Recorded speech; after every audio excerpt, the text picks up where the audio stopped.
So the purpose of this video is to help,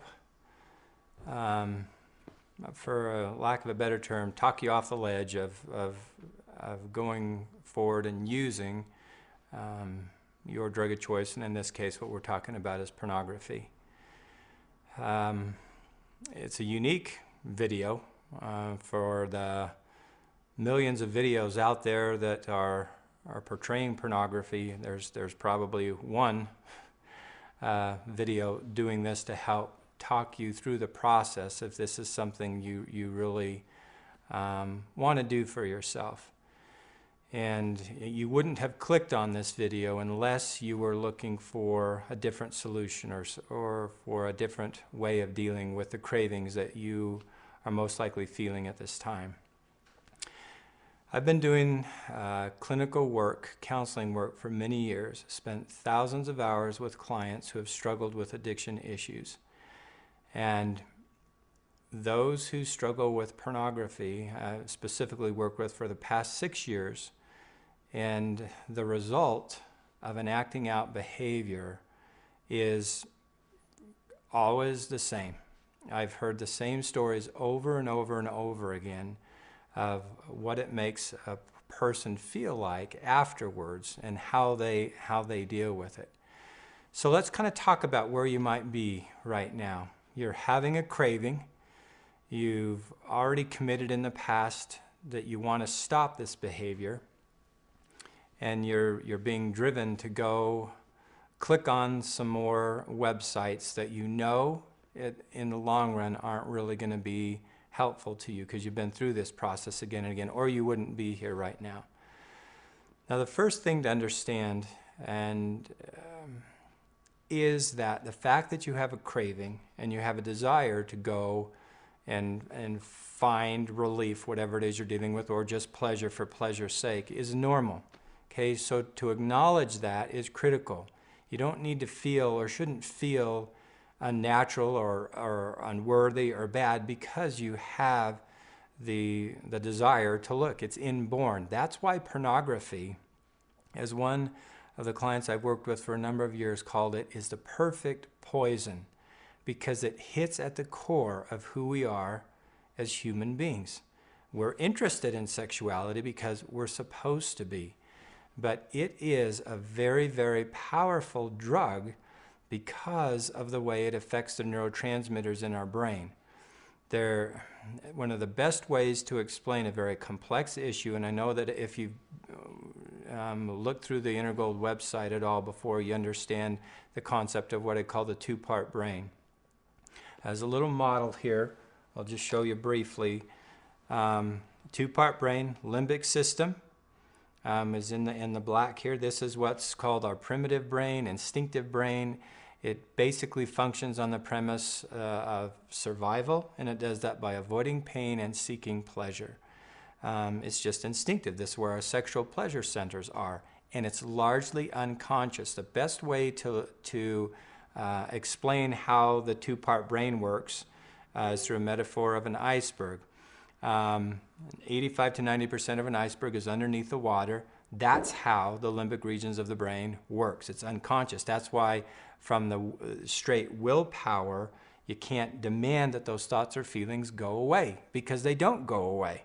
You've experienced that already in your life. After a bad acting out episode, you've made the commitment, right, that you're never going to do that again. Well, and then what happens? It comes back.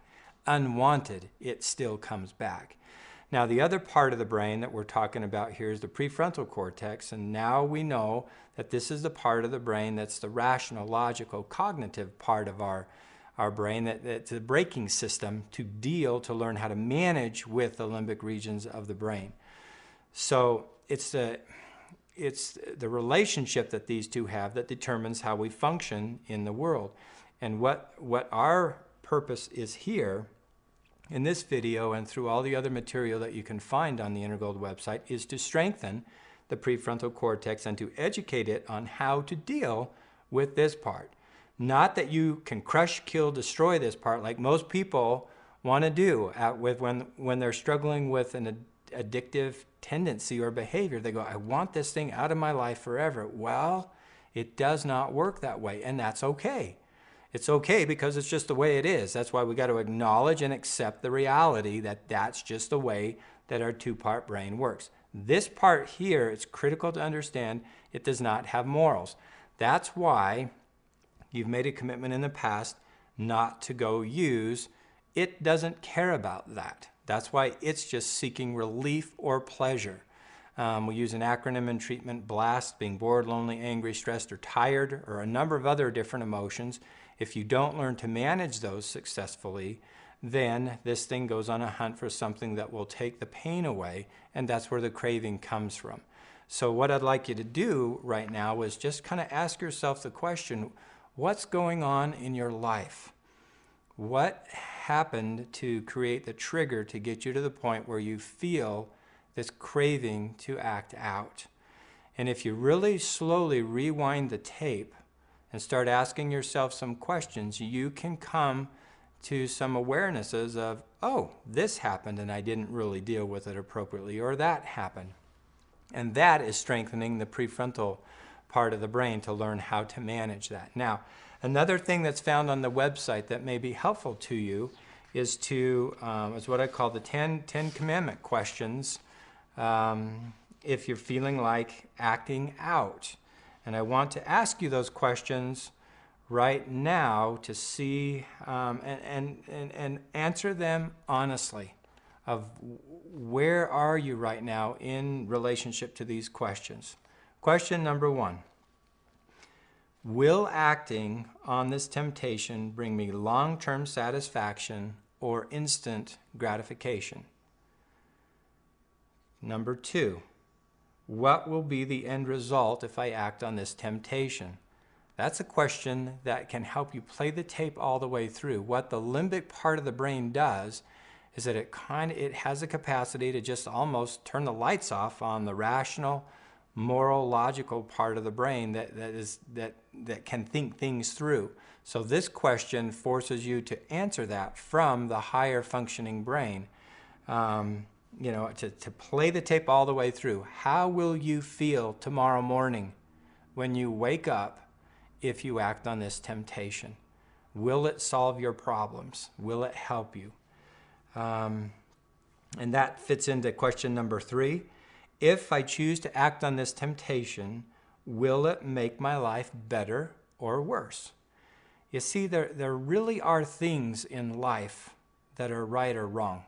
It seems like as a society and a world culture, we do everything we can to anesthetize our conscience, where we don't feel that still small voice within us that we all have. And it's universal. As I've received emails from individuals across the world, the response is the same.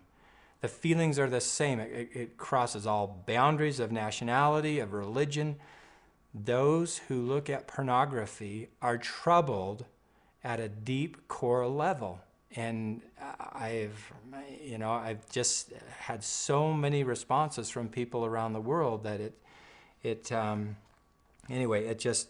I don't question that anymore at all.